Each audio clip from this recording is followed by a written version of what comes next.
Sin más preámbulos, presentamos a la doctora Estela Garcés, que nos dará una plática sobre Marie Curie. La doctora Estela Garcés es profesora de la carrera del Departamento de Física en la FES Cuautitlán de la UNAM. Es doctora en física con estudios en el CIMBESTAB. Es especialista en física de partículas elementales, ha sido investigadora postdoctoral de la UNAM y el CIMBESTAB, colaborando en proyectos internacionales de grupos teóricos y experimentales. Es miembro del Sistema Nacional de Investigadores desde 2014 y tutora en los posgrados de Ciencias Físicas y Ciencias Químicas de la UNAM. Cuenta con 24 artículos científicos publicados en revistas internacionales indexadas, ha participado en proyectos de investigación y de enseñanza, conferencias internacionales y actividades de divulgación.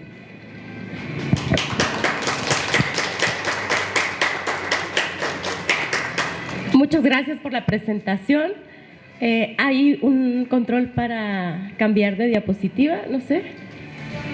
¿Sí? Gracias.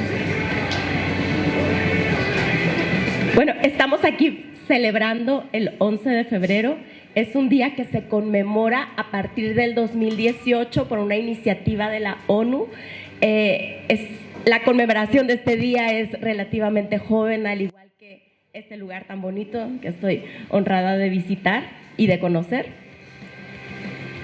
Y pues les voy a contar un poco de María Salomea Sklodowska, es su nombre de nacimiento.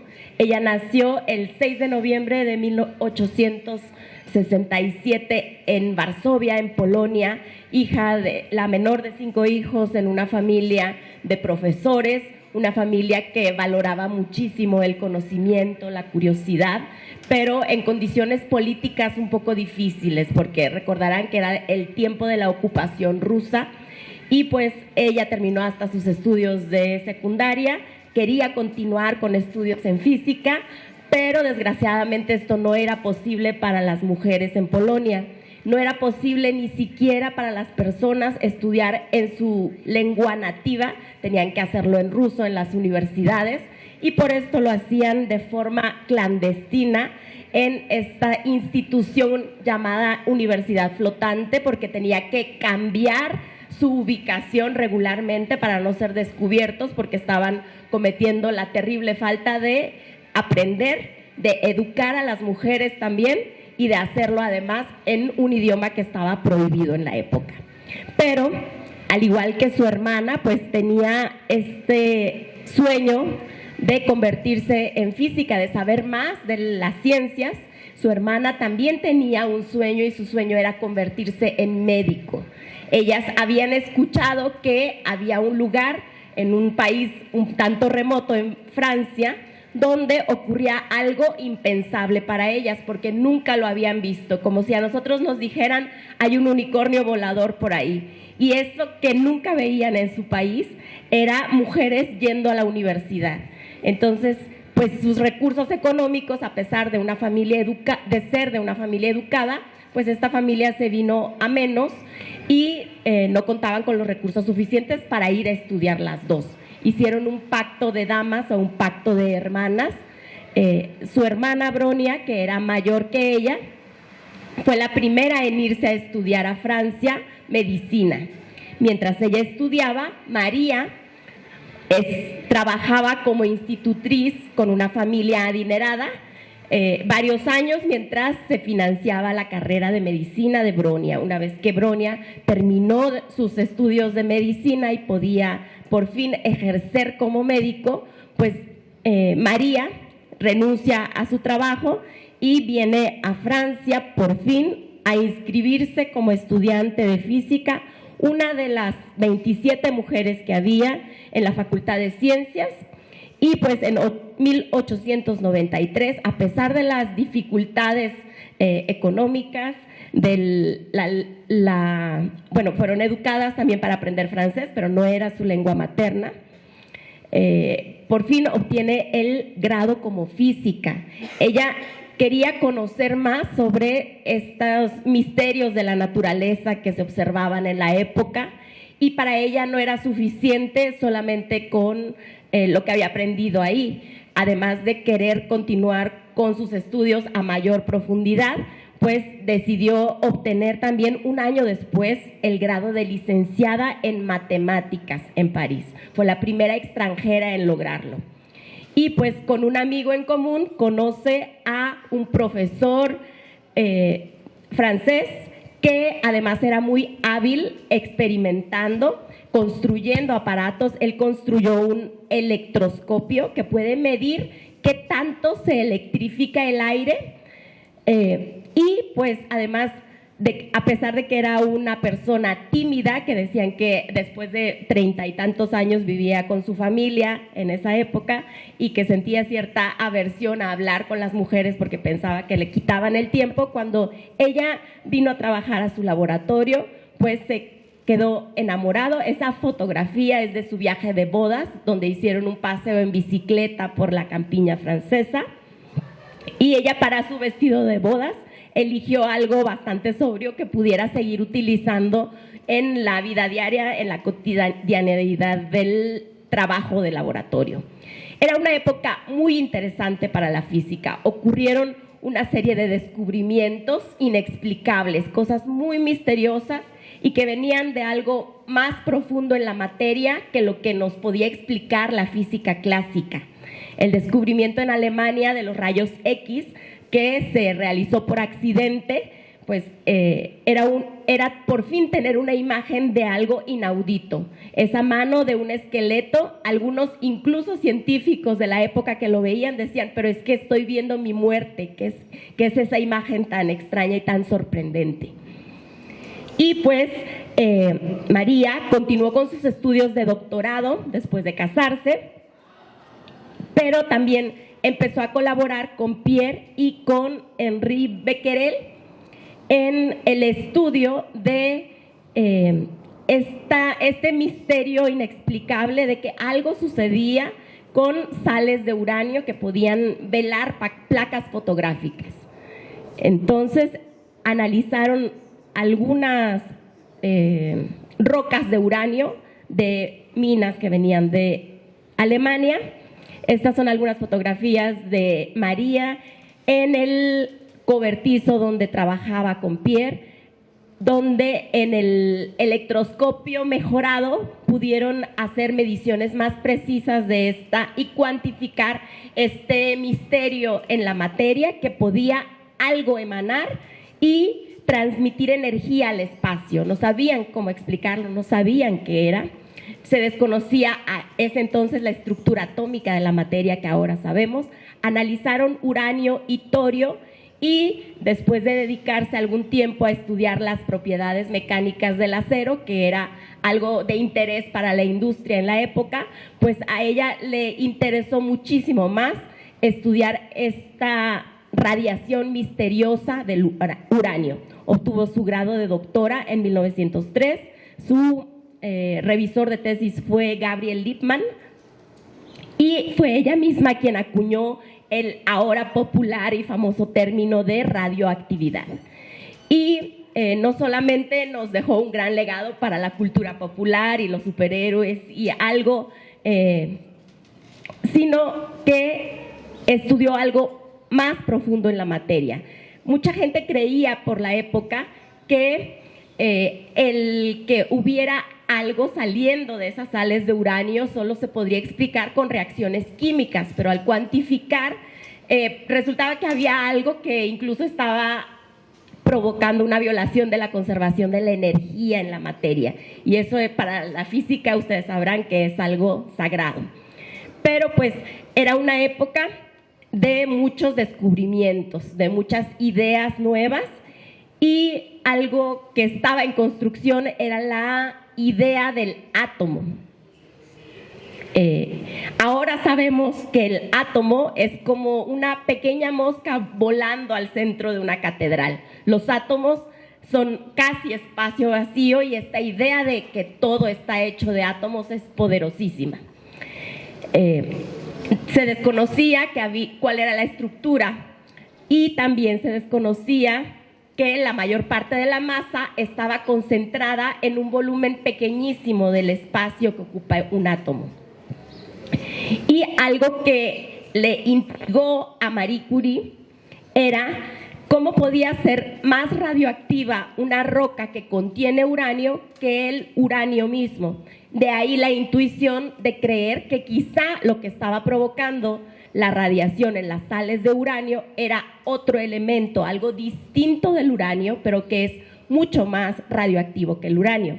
Fue así como descubrieron en 1898 un nuevo elemento, el polonio, que decidió llamarlo así porque María, a pesar de haberse cambiado el nombre a Marie y de haberse casado con un francés, seguía siendo profundamente patriota y tenía de hecho intenciones de volver a su patria.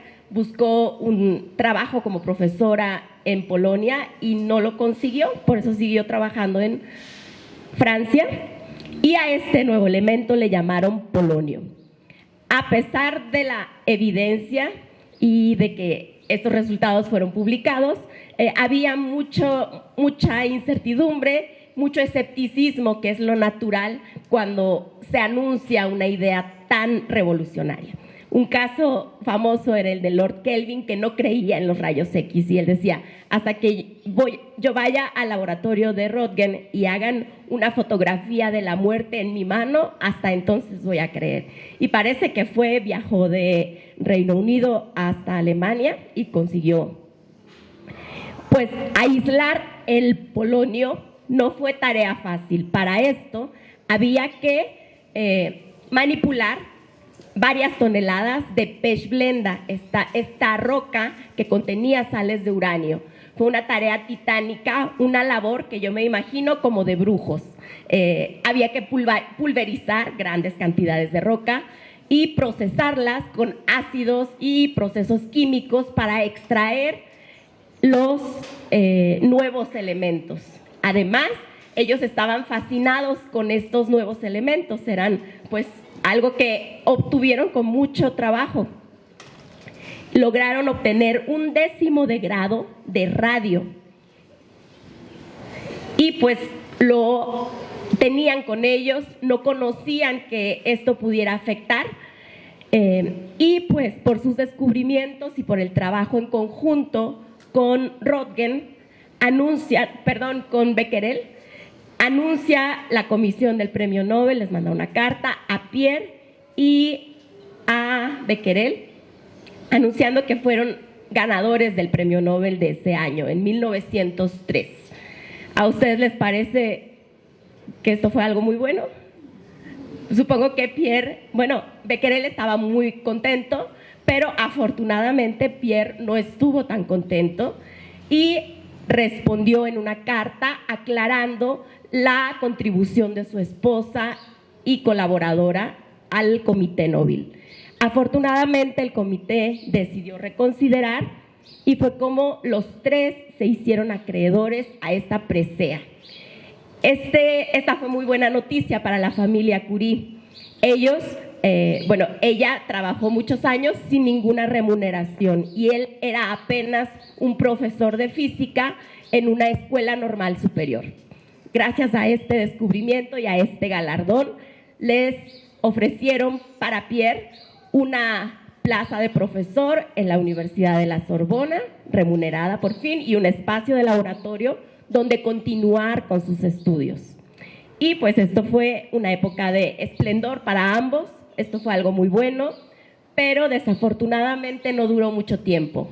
Pocos años después, ellos estaban fascinados con los materiales radioactivos, algunos que podían brillar en la oscuridad, podían ionizar el aire, querían tenerlos junto a ellos todo el tiempo. Dicen que en su mesita de noche había uno que Pierre mismo cargaba en su bolsillo de la camisa, otro poco de esta sustancia tan querida, y pues probablemente esto debilitó la salud de Pierre. Una tarde lluviosa, él sale del laboratorio, va caminando a su casa y pues una carreta cae, muere al instante por una fractura en el cráneo y una carreta aplasta su cráneo además. Entonces esto no fue muy bueno para Marie. A ella le costó reponerse, tenía 2 hijas pequeñas. Dicen que cuando estuvo ahí sostuvo su cráneo con un pañuelo y que conservó este pañuelo con restos de de su esposo por algún tiempo, hasta que en algún momento liberador decidió ponerlo en la chimenea y quemarlo. Pero pues la vida tenía que seguir, ella tenía 2 hijas pequeñas y mucha curiosidad y muchos experimentos por continuar. Estos experimentos debían continuar y algo bueno para Marie Curie fue que le ofrecieron ocupar como profesora la cátedra de su esposo. Se convirtió de esa forma en la primera profesora en la Universidad de París, de la Sorbona. Y estas son algunas ilustraciones y fotografía de ese día polémico, memorable. La sociedad francesa estaba escandalizada. ¿Cómo podía una mujer migrante, polaca, probablemente judía, decían, ocupar el puesto honorable de profesora? Había gente que quería verlo, había gente ahí que quería manifestarse en contra. Entonces fue un primer día de trabajo para ella muy concurrido. Y pues así continuó trabajando algunos años más con sus hijas pequeñas. Sus trabajos fueron reconocidos, se reunió con los grandes físicos de la época, ganó el reconocimiento y el aprecio como amiga de algunos de ellos. Y también, bueno, esta es una imagen donde la pueden ver con algunas personas conocidas. Desgraciadamente, ella no fue admitida como miembro de la Academia Francesa de Ciencias. Y Paul Langevin es un físico y químico muy reconocido, que ustedes recordarán por algunas ecuaciones en mecánica de fluidos. Él era estudiante de Pierre Curie y una persona muy cercana a ambos, un amigo muy cercano a Paul Langevin, un amigo muy cercano a Marie Curie, con quien además tuvo una relación amorosa después de haber sido viuda más de 5 años. Desafortunadamente, la esposa de Langevin, con quien seguía casado, pues se encargó de hacer toda una campaña de desprestigio para Marie Curie. En la prensa publicaban que esta persona era un peligro para la sociedad. Incluso en su casa hubo manifestaciones donde rompían vidrios y querían atacar a su familia. Esto no fue bueno para ella, era por ahí de 1910, antes de 1911, donde también ocurrieron cosas importantes que manifestaron pues la hipocresía de la sociedad en la época y también de algunos de sus colegas en la Academia Francesa de Ciencias. Sin embargo, un amigo cercano a ella, Albert Einstein, le envía una carta famosa y memorable donde la anima a no hacer caso de las calumnias que les hacen y envía sus saludos a Langevin. Y fue en ese mismo año donde en solitario le otorgan el Premio Nobel en Química ahora por el descubrimiento del polonio y del radio. También recibió cartas de sus colegas franceses donde la animan a no asistir a la ceremonia porque, pues, ¿qué van a decir de una persona como ella? Menospreciándola. Sin embargo, ella declara que su vida académica no debe tener que ver con su vida personal y asiste a recibir este reconocimiento que vino junto con, después de varios años, con la creación de la primera institución de estudios para aplicaciones de la radiación en medicina. Era una época en que el radio era una sustancia milagrosa. Desafortunadamente, en 1914 estalla la Primera Guerra Mundial, pues los centros de investigación cierran, las personas en edad de servir en el ejército son llamadas, incluso en una colecta monetaria se le exhorta a la población a donar el oro que tengan. Mucha gente busca las prendas, las joyas para contribuir a la guerra por su patriotismo francés. Ella, a pesar de no ser francesa de nacimiento, ofreció en algún momento donar las 3 medallas de oro del Nobel. Afortunadamente no fueron aceptadas, pero ella sí que hizo bastante durante la Primera Guerra Mundial. Primero, personalmente fue a resguardar al sur de Francia las reservas de radio que tenían, y también trabajó al frente utilizando estas unidades radiológicas móviles, unas protoambulancias donde se podían hacer radiografías a los soldados heridos en el frente. Tanto ella como su hija Irene hicieron esto, y no solamente inventó estos dispositivos que fueron después conocidos como los pequeños Curies. Aquí se puede observar a ella conduciendo uno de esos unidades móviles, sino que también entrenó a 150 mujeres en técnicas de rayos X y radioterapia que se dispersaron en el frente para atender heridos. Les contaba que el radio era una sustancia milagrosa y peligrosa que se comenzó a estudiar en el Instituto Marie Pierre Curie, conocido también como el Instituto del Radio. Y pues con el desconocimiento vino la proliferación de productos milagros. Se imaginarán que hubo una serie de cosméticos, medicamentos, vitaminas, afrodisíacos e incluso productos para bebés, para que el bebé tenga una salud radiante, donde había radio utilizado. Y un caso famoso fue en Estados Unidos, en una fábrica de relojes, una serie de trabajadoras dedicadas a pintar las manecillas que brillaban en la oscuridad. Para esto utilizaban unos pinceles sumamente finos que además ellas afinaban la punta con la boca. En ese pueblo se dieron cuenta los dentistas que había una serie de lesiones en mujeres y lo que tenían en común era el trabajo en la fábrica de relojes. Esto inició el primer caso de una demanda colectiva contra la empresa y un estudio más profundo por parte de médicos para ver cuáles eran los efectos de la radiación en tejidos biológicos. Y fue también, un poco antes, en 1928, cuando se fundó el Comité Internacional de Protección para los Rayos X y el Radio. Ahí inició toda una cultura que ahora tenemos de protección radiológica. Poco después de la guerra, pues Marie Curie continuó con sus estudios, escribió algunos libros,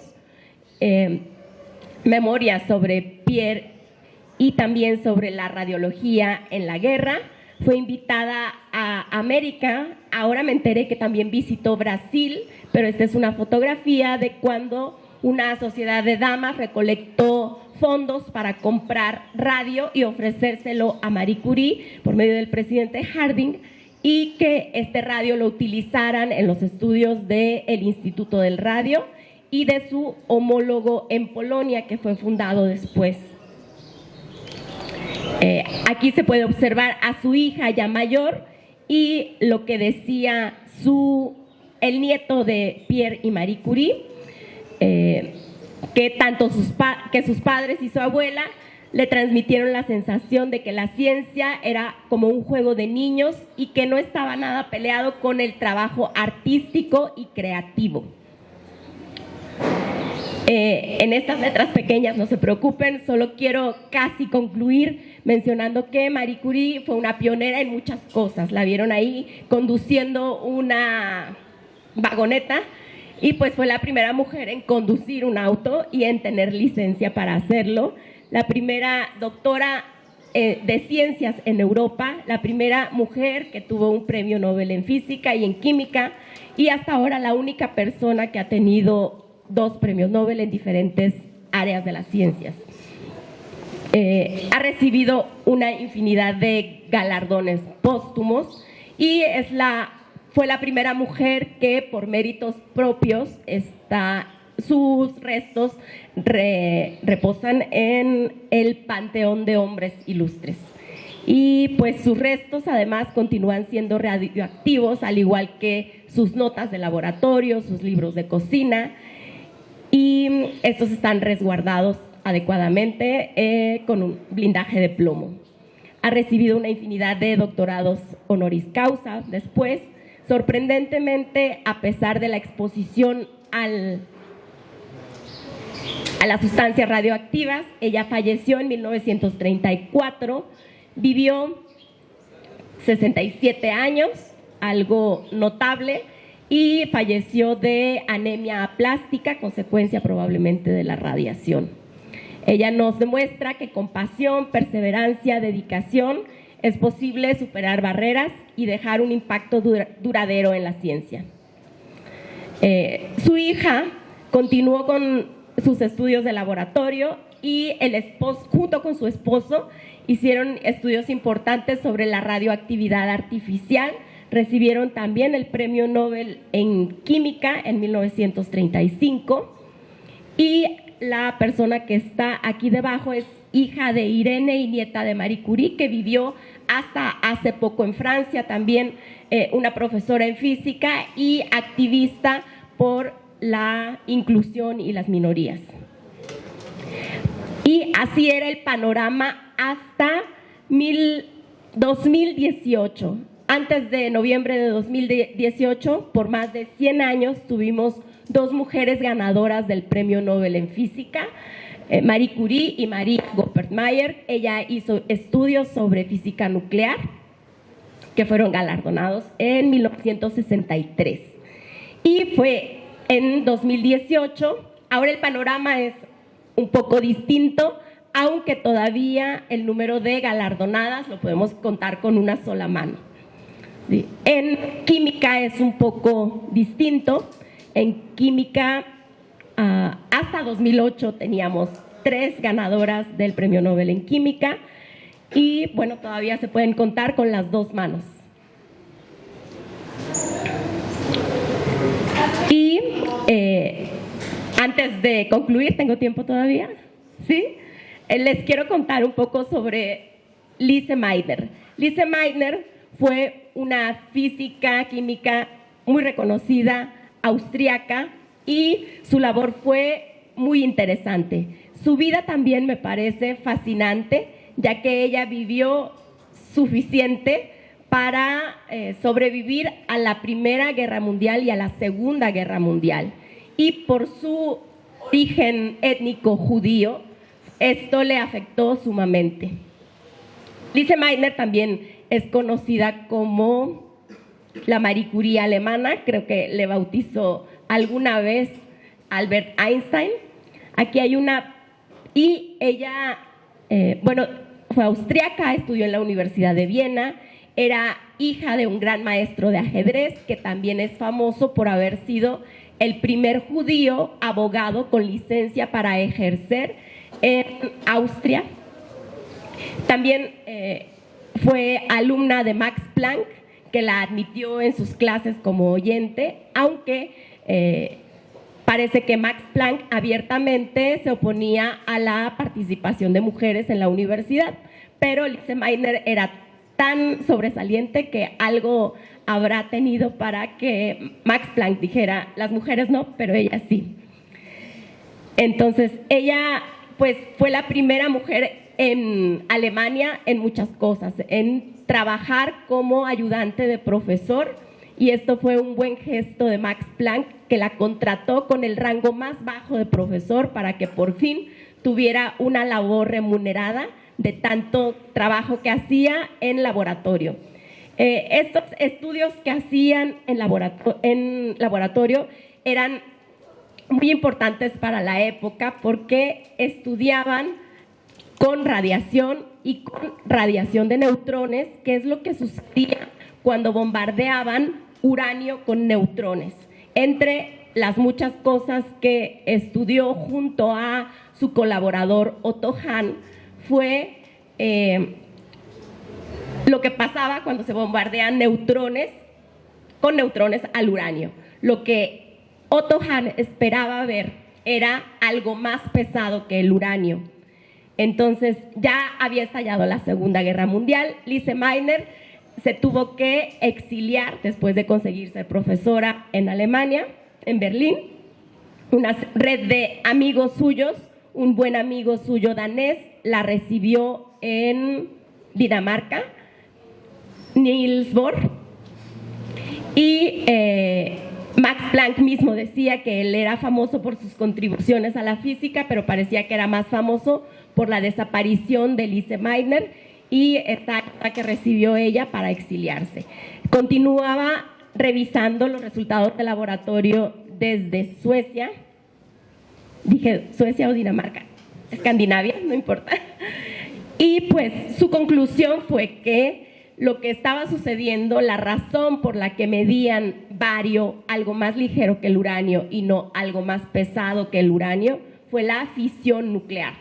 Ella explicó teóricamente este proceso tan importante y que tuvo consecuencias importantes para la producción de energía con reactores nucleares y también para la concepción y construcción de la bomba atómica.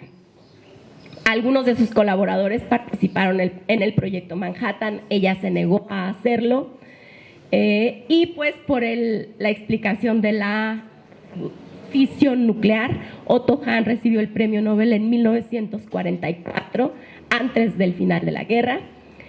Y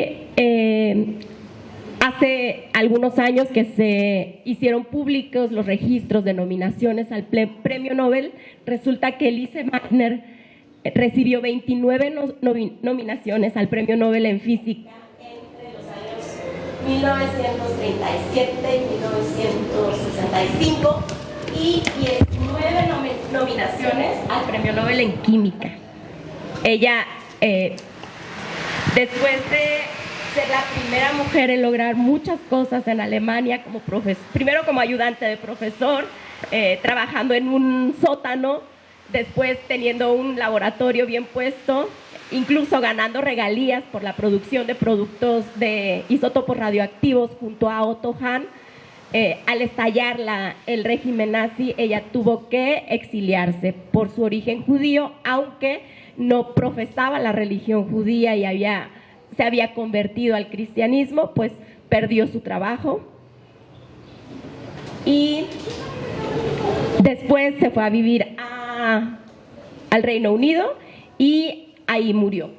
Murió sorprendentemente después de muchos años, tuvo una larga vida suficiente para vivir estos dos hitos en la historia y también ha sido una mujer que recibió muchos galardones, excepto el premio Nobel, muchos doctorados honoris causa. Es la única mujer de la cual un elemento químico lleva su nombre, el meitnerium, que ponía por aquí, meitnerio, y algunos cráteres en la Luna y en Marte también están nombrados en su honor. Otro caso importante, otra astrofísica famosa de la que quiero contarles un poco ahora, es Jocelyn Bell Burnell. Ella vive todavía, ella fue la descubridora de los pulsares. En sus estudios de doctorado participó en mediciones de radioastronomía donde veían una señal extraña. Ella construyó el telescopio, participó en el análisis de datos, escribió el reporte que su asesor le pidió y que su asesor publicó junto con el director del instituto. Y por este gran descubrimiento, tanto su asesor de doctorado, Tony Hewish, como Martin Ryle, que era el Head of Department, recibieron en 1974 el Premio Nobel de Física. Jocelyn Bell no fue nombrada en este reconocimiento, sin embargo ha recibido una serie de galardones por el descubrimiento de los pulsares. Uno muy famoso es un premio de $3 millones que otorga un instituto en Estados Unidos y ella de forma íntegra donó estos $3 millones para un fondo para becas para minorías.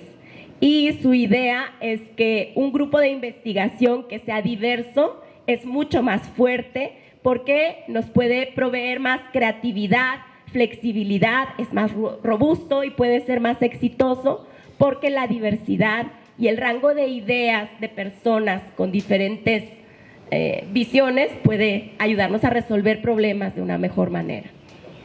Ella es Dame Jocelyn Bell, ha recibido el reconocimiento equivalente al caballero en Reino Unido. Y pues con esto quiero terminar la celebración de este día y con esta fotografía un poco vieja, pero gracias.